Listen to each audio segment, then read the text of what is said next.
गुल प्लाजा सानहे को 9 दिन हो गए हैं और आज बिलाखिर रेस्क्यू एंड सर्च ऑपरेशन मुकम्मल हो गया है। इस अफसोसनाक वाक़े में 73 अफराद के जाबाहक होने की तस्दीक हो गई है और 8 अफराद ताहाल लापता हैं। डिप्टी कमिश्नर साउथ जावेद नबी खोसो ने मीडिया से गुफ्तगू करते हुए कहा कि अब तक 73 लाशें बरामद हुई हैं, 23 लाशों की शनाख्त मुकम्मल हो चुकी है और मैयतें लवाहिकीन के हवाले कर दी हैं। 79 मिसिंग पर्सन्स की हमें इन्फॉर्मेशन आई थी। अभी तक जो हमने डेड बॉडीज़ या पार्ट्स निकाले थे वो 73 हैं। उनमें कमी पेशी हो सकती है क्योंकि अभी मेडिकल टीम उसमें दिन रात काम कर रही है और बाकी जो 23 है उनकी आइडेंटिफिकेशन होकर अपने बुरसा को मिल चुके हैं। Police surgeon doctor Sumaiya Syed ने गुफ्तगू करते हुए कहा कि 73 अफराद की वाक़यात को प्रोसेस कर लिया है, जिनमें से 23 अफराद की शनाख्त हो गई है और 16 अफराद की शनाख्त DNA की मदद से हुई है। हमने 73 रिमेन्स को प्रोसेस कर लिया है। जो मेडिकल लीगल प्रोसेसिंग होती है, सैम्पलिंग हमारी उन 73 रिमेन्स की कंप्लीट भी हो चुकी है, वो चली गई है। 55 हमने फैमिली मेंबर्स के DNA कलेक्ट किए थे फॉर 63 मिसिंग फैमिली मेंबर्स। हमारे पास 23 की आइडेंटिफिकेशन हो चुकी है, जिनमें से 16 DNA से आइडेंटिफाई हुए हैं। गुल प्लाजा सानहे के हवाले से तहकीकात में भी पेशरफ सामने आई है। नुमाइंदा जियो न्यूज़ सुलेमान सादत खान की खबर के मुताबिक आग पहले इमारत की बेसमेंट में लगी और आग लगने के वक्त गुल प्लाजा के बेसमेंट में मौजूद दरवाज़ों पर ताले लगे हुए थे। रेस्क्यू टीमों ने वीडियोस और दीगर शवाहिद से आला हुक्काम को आगाह कर दिया है। सिंध हुकूमत इस सानहे के बाद मुसलसल तनकीद की जद में है कि बार बार आग लगने के वाक़यात के बाद भी ज़रूरी इक़दामात क्यों नहीं उठाए गए, इन्फोर्समेंट क्यों नहीं कराई गई और अब सिंध हुकूमत आइंदा ऐसे वाक़यात ना हो, इस हवाले से इक़दामात का ऐलान कर रही है। आज वज़ीर आला सिंध मुराद अली शाह ने मीडिया से गुफ्तगू करते हुए कहा कि हर बिल्डिंग का ऑडिट होगा और जिस बिल्डिंग में लोग ज़्यादा जा रहे हैं वहाँ से शुरू करेंगे और उन्हें मुख्तलिफ टारगेट दे रहे हैं। हर बिल्डिंग का ऑडिट होगा और हम जिस बिल्डिंग में लोग ज़्यादा जा रहे हैं वहाँ से शुरू करें। ख़ास तौर पे अभी रमज़ान आ रहा है, हम सबको पता है कि शॉपिंग के लिए लोग निकलते हैं, उनको पहले फोकस कर रहे हैं और उन्हें डिफरेंट टारगेट्स दे रहे हैं। कोई ऐसी चीज़ें जो कि एक हफ्ते में मुकम्मल हो सकती हैं, जो अशद ज़रूरत है, जैसे अलार्म लगाना, फायर एक्सटिंग्विशर्स, तो उसको बताया जाएगा कि जी तुम्हें 10 फायर एक्सटिंग्विशर लगाने हैं तो 50 फायर अलार्म लगाने हैं, ये जगहें तुमने क्लियर करनी है और एक हफ्ते का टाइम है। और ये ऐसी 20 आइटम्स डिफरेंट है जो आइडेंटिफाई किए हैं। कोई इदारा अगर उन 20 में से हफ्ते बाद 10, 12, 13 कर लेता है तो हम ये नहीं करेंगे, उसमें सख्तियां थोड़ा टाइम और दे सकते हैं कि वो कंप्लीट करे। लेकिन अगर किसी ने सिरे से शुरू ही नहीं किया तो इस बिल्डिंग को सील करना पड़ेगा, उस पर कोई कॉम्प्रोमाइज नहीं होगा।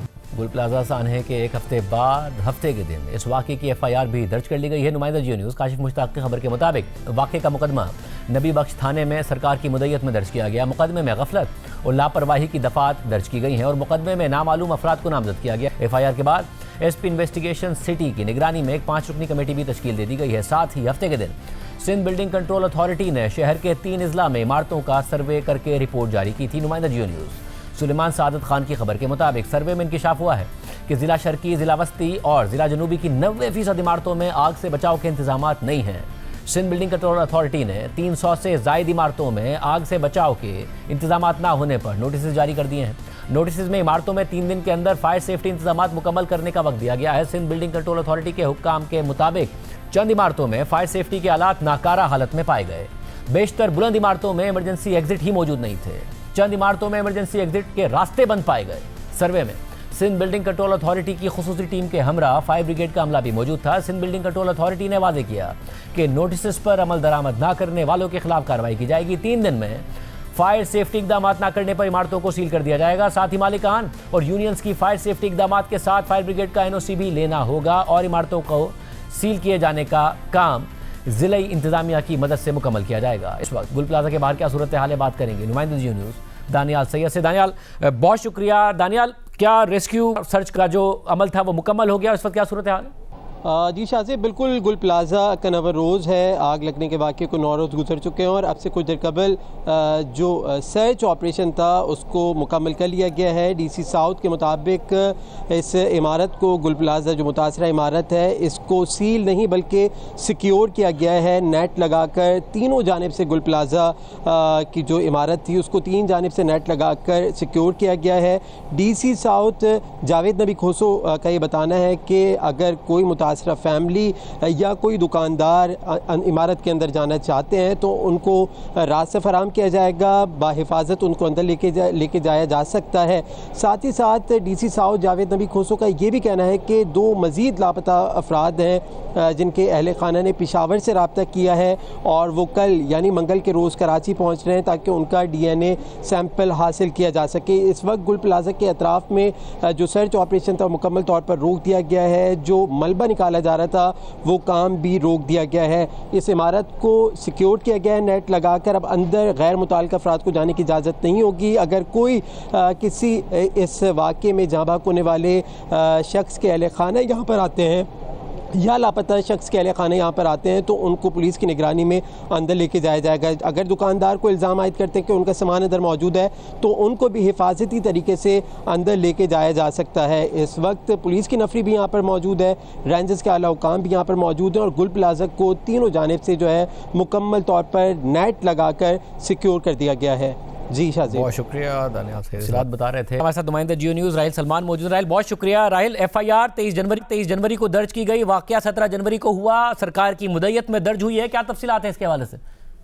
जी शाजिब साहब, SHO की मुद्दत में दर्ज इस FIR के मुताबिक रात 10:15 पर ये आग लगी थी और रात 10:30 पर पुलिस को ये इत्तला मौसूल हुई, जिस पर जब SHO मौके पर पहुंचे तो उस वक्त गुल प्लाजा के अंदर आग लगी हुई थी। कई अफराद जो इमारत के अंदर फंसे हुए थे और आग ने तेजी से पूरे प्लाजा को अपनी लपेट में ले लिया था। जिस वक्त पुलिस वहां पर पहुंची तो फायर ब्रिगेड की गाड़ियां और दीगर रेस्क्यू वर्कर्स भी वहां पर मौजूद थे। इस वाक़े में उस वक्त तक मुताबिक अफराद जाँ बहक हो गए थे, जबकि कई अफराद धुएं के बाइस में मुतासर हुए थे। इस FIR में लिखा हुआ है कि जब बाद में इमारत का मुआयना किया गया तो इमारत में किसी भी किस्म के आग बुझाने के आलात और हंगामी हालात से निपटने के मुनासिब इंतजाम मौजूद नहीं थे। वाक़े के वक्त कई गेट बंद थे, इमरजेंसी खराज के रास्ते भी नहीं थे, जबकि वाक़े के वक्त बिजली भी डिस्कनेक्ट हो गई थी, जिसकी वजह से लोगों को बाहर निकलने में शदीद मुश्किलात का सामना करना पड़ा। और यही वजह थी कि जो उस वक्त इमदादी कार्रवाइयों में दुश्वारी का सामना था वो सिर्फ और सिर्फ इसी वजह से था कि इमरजेंसी एग्जिट नहीं थे, रास्ते बंद थे और लोग अंदर फंसे हुए थे। उसके बाद फिर आग ने पूरी इमारत को अपनी लपेट में ले ली, जिसकी वजह से फिर इमारत के कुछ हिस्से मुनादिम होना भी शुरू हो गए और अब इस वक्त डेथ टोल जो है वो 73 तक पहुंच चुका है, जिसके साथ साथ DNA के जरिए भी कुछ अफराद की शनाख्त की जा रही है। और बहुत शुक्रिया तफसीलात दे रहे थे।